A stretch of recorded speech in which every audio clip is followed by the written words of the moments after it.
जाति आरोप लगाया गया कि भूमिहरवा को अगर वोट दे दिया, भूमिहरवा को वोट, और जानते हैं हम बहुत विडंबना है, पुलिस की लाठी जब जब खाते हैं वो ना तब चुनाव जीत जाते हैं। झूठों ने कहा है झूठों से कि सच बोलो, घर के अंदर झूठों की मंडी है और बाहर बोर्ड लगा है सच बोलो। मतदाता सूची फाइनल लेके आइए, और सिकंदर हैं कि बंदर हैं पता लग जाएगा। दम है तो पंचायत के मतदाता सूची को ऐड कर लें। आइए देख लेते हैं फील्ड में। भोरे में पैक्स चुनाव समाप्त हो चुका है, परिणाम भी सामने आ चुका है, लेकिन कई जगहों से ऐसे परिणाम आए हैं जो काफ़ी चौंकाने वाले हैं। उम्मीद कुछ और थी और परिणाम कुछ और आया। ऐसा ही एक पैक्स है छठियाव पैक्स। छठियाव पैक्स में मुखिया कृष्ण कुमार मिश्र के पुत्र मलय कुमार मिश्रा इस बार चुनावी मैदान में उतरे थे। उनका मुकाबला कुसुम त्रिपाठी के साथ था। बिना देर किए हुए सीधे मुद्दे की बात पर आते हैं। आपने बहुत तैयारी के साथ चुनाव लड़ा था, जैसा कि आप बता भी रहे थे, और फिर इसमें शिकस्त खानी पड़ी।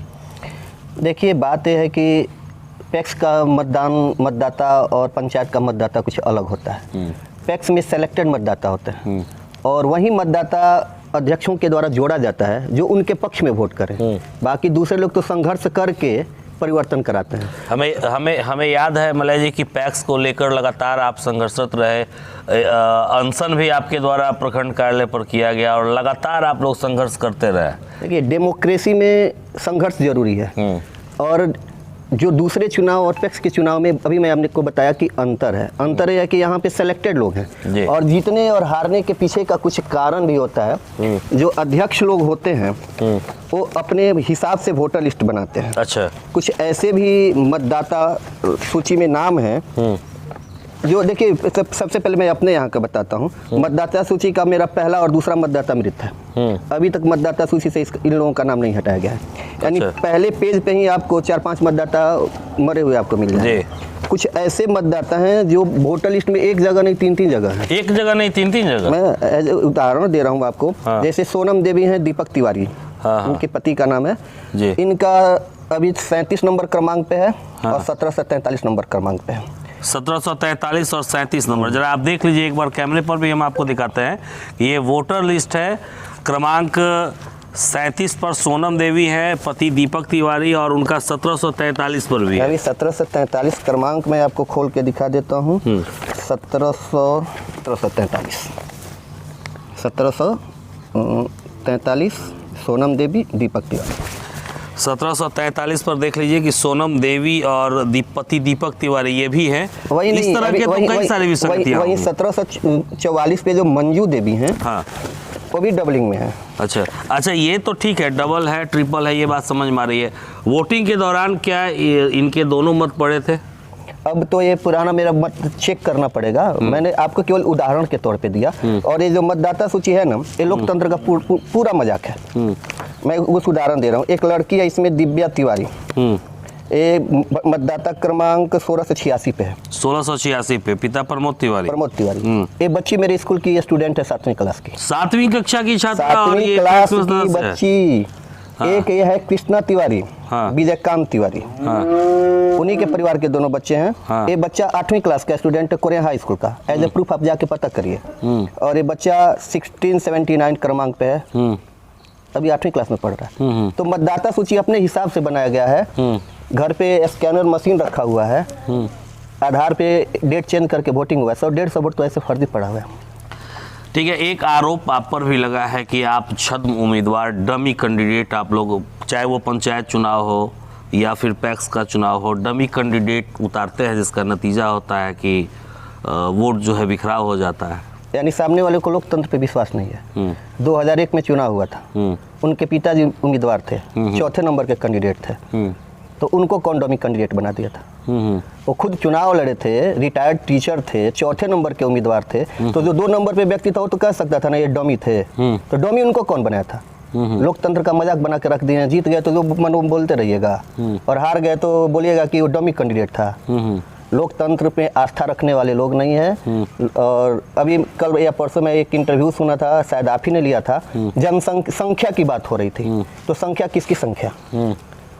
अगर संख्या मेरे पास नहीं है तो देवदूत लोग आके वोट करते हैं, मुखिया बनाते हैं। और एक बार कोई बाई चांस नहीं ना हो नहीं, ये तो आश्चर्यजनक बात हो गई ना कि आप पैक्स चुनाव कैंडिडेट सेम ही होते हैं आपके सामने। आप जैसे पैक्स में आप लड़ जाते हैं, आपके पिता मुखिया के चुनाव में लड़ते हैं और हर बार आपके पिता चुनाव जीतते हैं और वो हारते हैं, लेकिन ठीक अगर पैक्स में जब यही बात आती है तो उल्टा हो जाता है। मैंने आपसे अभी थोड़ी देर पहले यही कहा कि सिलेक्टेड मतदाता है वोटर लिस्ट में, और अगर दम है तो पंचायत के मतदाता सूची को ऐड कर लें। आइए देख लेते हैं फील्ड में। अब आप 1200-1500 मतदाता रखिएगा और वो मतदाता जो आपको मुखिया के चुनाव में भी वोट करता है और पैक्स के चुनाव में वोट करता है, तो अगर आपको इतने ही मतदाताओं पे भरोसा है तो मतदाता सूची को पब्लिश कर दीजिए, जो पंचायत चुनाव का मतदाता सूची है। मल्ला जी, आप पर एक और आरोप लगा कि जो आपने वोट पाया वो प्रलोभन का देन था, कि आप लोगों के द्वारा इंदिरा आवास, प्रधानमंत्री आवास का प्रलोभन दिया गया वोटरों के बीच, जिसका नतीजा रहा कि आपको वोट जो है अपेक्षा के अनुसार ज़्यादा मिल गया। देखिए, क्या सही है ये? किसी शायर ने क्या खूब कहा है जी, झूठों ने कहा है झूठों से कि सच बोलो। घर के अंदर झूठों की मंडी है और बाहर बोर्ड लगा है सच बोलो। अच्छा, वो ऐसे लोग हैं ना, उनकी राजनीति की बुनियाद झूठ पे टिकी हुई है। और एज ए पत्रकार आप जाइए, अब तो चुनाव खत्म हो गया, आरोप प्रत्यारोप का दौर नहीं चलना चाहिए, लेकिन एज ए पत्रकार आप पता करिए कि क्या आज के डेट में भी किसानों का पैसा बकाया नहीं है। अगर हम इलेक्शन के टाइम पे उन पे गलत कोई आरोप लगा रहे थे तो क्या अब प्रभात खबर झूठा है, क्या दैनिक भास्कर झूठा है, क्या हिंदुस्तान झूठा है? सभी लोगों ने तो प्रमुखता से प्रकाशित किया कि छठियाओं का पैक्स में इतना घोटाला हुआ है। तो झूठा कौन है? मीडिया झूठी है कि पैक्स अध्यक्ष पति, पैक्स अध्यक्ष का परिवार झूठा है? आरोप लगाने से नहीं होगा ना, मीडिया के सामने सब प्रूफ था, और मीडिया में जो प्रूफ था उसी प्रूफ के आधार पर हमने आरोप लगाया था। मैं अपने घर से कोई आरोप थोड़े लेके गया था उन पर लगाने के लिए। अगर सब झूठा है तो एसडीएम का बार बार दौड़ा क्यों हो रहा था रिकवर के लिए? अच्छा, 17 तारीख को नॉमिनेशन का डेट था, 17 को नहीं होकर 18 को क्यों नॉमिनेशन हुआ? इसलिए हुआ कि नो ड्यू कराना था, बैंक का जो पैसा बचा। और आप अब जीत गए हैं तो कुछ भी बोलिए, जो जीत गया वो सिकंदर। हाँ, जो जीता वही सिकंदर। आप सिकंदर बन के बोलते रहिए, जनता तो जानती है ना, 8 गांव की जनता आपको जानती नहीं है, चाल चलन चरित्र सबको पता है। पैक्स चुनाव में पहले आपकी पत्नी मैदान में लड़ती रही, फिर इस बार आप आए, ये सोच के आए कि जीत मिलेगी, लेकिन नहीं, हार जीत का तो सवाल पैदा नहीं होता है। हमारे अध्यक्ष जी जो है ना, वो चाहते नहीं है कि कोई उनके खिलाफ चुनाव लड़े। अच्छा, अब देखिए, जितने इस पंचायत के लोग हैं जो लड़ने वाले हैं उनको सदस्य बना दिया गया। अच्छा, ध्यान दीजिए, राजेश तिवारी जी का पूरा परिवार जो चुनाव मैदान में लड़ सकता है वो सारे लोग सदस्य हैं। देखिए, उनके परिवार के 4 लोग सदस्य चुनाव नहीं लड़ सकते हैं। अंगद यादव चुनाव लड़ सकते हैं, सदस्य हैं। विनोद कुशवाहा चुनाव लड़ सकते हैं, सदस्य हैं। डब्लू चुनाव लड़ सकते हैं, उनका नाम ही काट दिया गया है।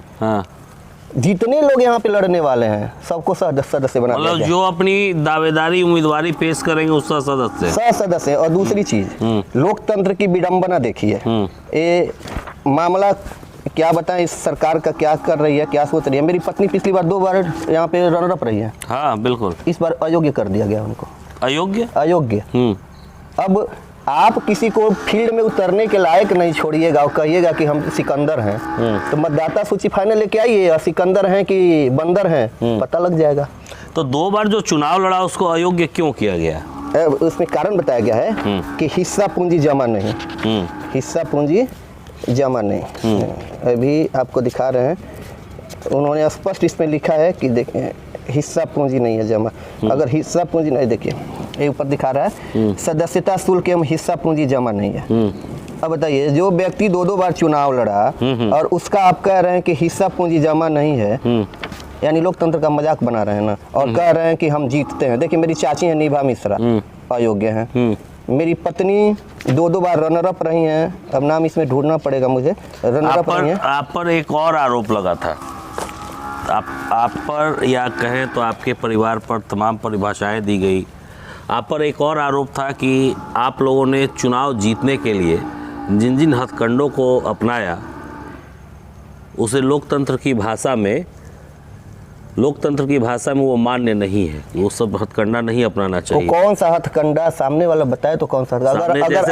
जैसे आप सरकारी योजनाओं का प्रलोभन दिए, पैसे बांटे, तमाम तरह के आरोप आप पर लगे। ठीक है, एक चीज बताइए आप, ये लोकसभा और राज्यसभा का चुनाव नहीं है कि आचार संहिता लगा है। अगर कोई योजना हमारे पास आई है और किसी व्यक्ति का उस योजना में नाम है तो मैं पैक्स के चुनाव का इंतजार करूंगा। ऐसा कोई आरोप ही नहीं है। और रही पैसे की बात, तो प्रूफ है उनके पास कि हमने पैसा बांटा, कि उन्होंने पैसा बांटा।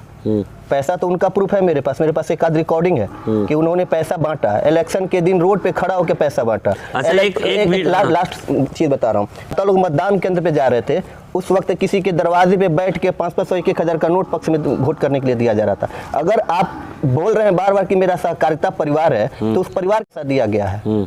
और जानते हैं हम, बहुत विडंबना है, पुलिस की लाठी जब खाते हैं वो ना, तब चुनाव जीत जाते हैं। इस बार भी लाठी खाए ना, और लाठी इसलिए खाते हैं कि मोमेंट बदल दिया जाए जाति विशेष के लोगों का, कि लाठी खा गए चुनाव जीत गए, तो पुलिस वालों के सामने जाके लगे रंगदारी बात करने, पुलिस वाले लाठी दिए और इसी में मोशन बदल गया।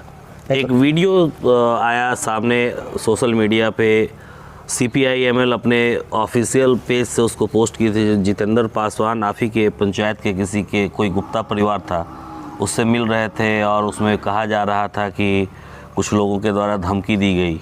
अब देखिए, एज ए पत्रकार आरोप आप हम पे लगा रहे थे कि हथकंडा अपनाया गया, और सवाल के जवाब आप ही के पास है कि हथकंडा किसने अपनाया। हमारे समर्थकों को जान से मारने तक की धमकी दी गई है। गांव की जिम्मेवारी दी गई है कि आप इस गांव के एक भी मतदाता, और बाय नेम देके जाति आरोप लगाया गया कि भूमिहरवा को अगर वोट दे दिया, भूमिहरवा को वोट दे दिया तो तुम्हारी निगरानी में गांव में आग लगा देंगे। तो हथकंडा हमने अपनाया कि हथकंडा विरोधियों ने अपनाया। और ये भी एक फैक्टर काम किया है कि मतदाता डरे सहमे थे, मेरे पक्ष के मतदाता मतदान केंद्र पे नहीं जा पाए। और अब तो हार गए तो सिकंदर तो बनेंगे, वो हार गए तो सिकंदर बनेंगे। चलिए, हमसे बात आपने किया, अपना समय दिया, इसके लिए बहुत बहुत शुक्रिया आपका। तो ये मलय मिश्रा जी थे। चूँकि तमाम आरोप इन पर लगे थे, इनके परिवार पर लगे थे, तो उसका जवाब भी लेना ज़रूरी था। इनका जवाब भी आ गया और आपने एक इंटरव्यू भी देखा होगा। तो इन दोनों वीडियो को आपने देखा, इस वीडियो को लेके आप क्या सोचते हैं, ये कमेंट सेक्शन में ज़रूर बताइएगा।